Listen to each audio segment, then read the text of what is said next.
Alright guys, welcome back. So there you have it. I finally got my hands on a Bulova Lunar Pilot. So yeah, the auto watch on the moon, if we ever did walk on the moon. Oh, that's up for debate, I guess, but that's a different story. So let's not get ahead of ourselves here and stay focused on the watch.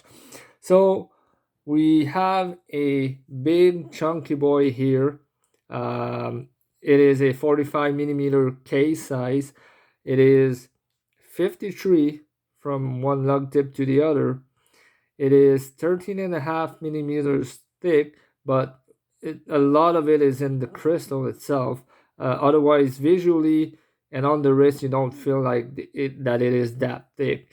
Um, it is a heavy boy too, because at 105 gram watch only, and this strap, which weighs nothing, um, I mean, it's a chunky watch. For example, my GSAR, which is a mechanical watch, weighs 100 gram on that strap.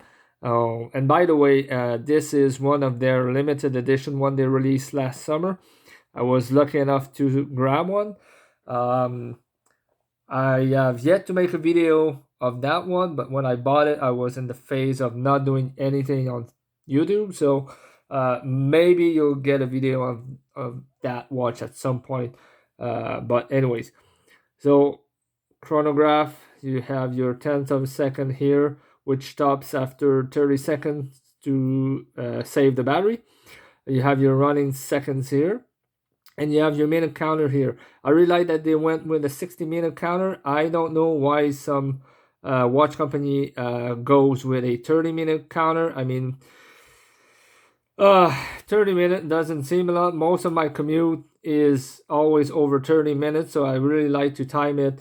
And whenever I see a watch with a 30-minute register at the on the chronograph face, I'm just like, I'm just gonna pass. Other than the tracer that I got the other day, that is 30 minutes. That's a different story. Just my love for tracer.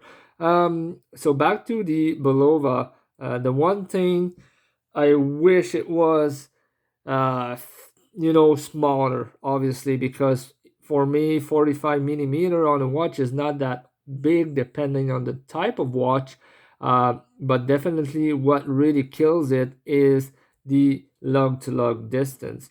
And yes, there is some little curvature to the lugs, but it's so minimal that it doesn't make no difference. That thing sits flat on the wrist, and it's really really huge. So I'll just give you a wrist shot. My wrist size is like 6.25 inch in diameter, so I have a tiny baby size wrist. And while we're at it, I just wanted to ask you guys a question about microphone. So I've been recommended to use a microphone, like a proper mic for the channel. So if you have any suggestion, let me know in the comments. So there it is.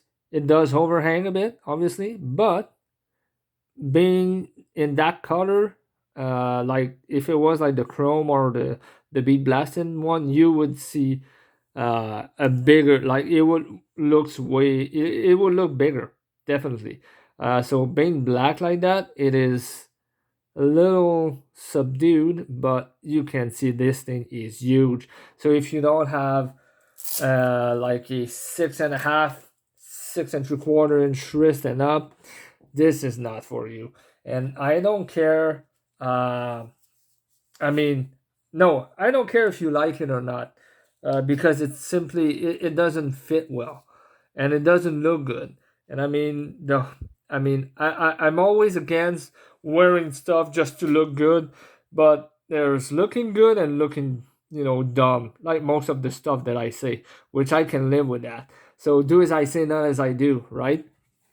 But uh, yeah, you are required to have big wrist to wear this, which is why I'll probably never be able to buy a Marathon CSAR, which is their chronograph, and it's also part of their jumbo lineup of watches at 46 millimeter and like 54 lug to lug. So this is just too big for me. I really like it, and I would love Bulova to bring a 43 millimeter black case, also alongside the two new model that they released, like the blue dial, the white dial and blue accents, and the black one, but in like polished case, which I think is ridiculously stupid. It's just stupid. Why would they do that? Like, this is not supposed to be a fashion watch. This is supposed to be a tool watch. But I guess the market was there, so I can't really blame anyone to want to make money out of a product that they know will have a certain success. And they did. If I had to dig out their sales number, I bet they are not as they expected it to be. But I'm pretty sure that the 43.5 millimeter version that they released last year, I believe, did pretty well for itself. So that's all, and that's it. I mean, there's I really I'd love to keep this, but this is so big. I think I'm just gonna have to pass it along to the next guy. So yeah, beautiful watch, amazing movements, really accurate. I really like the no date version, which is a rarity. Usually, I really like my watch with dates. This one I can see with the design of the watch why there is no date.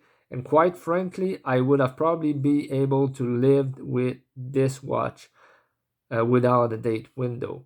So time will tell. If Bulova brings out this thing in 43 millimeter, I will definitely look into it and probably buy one as well, because that's a nice piece of history if you can't afford the Omega, which a lot of us can, and that's a nice piece of watch, and it's a good quality watch as well. So if you want to look it up, I mean, there's Lunar Pilots on sale everywhere, and just don't pay MSRP for it because they're not worth it.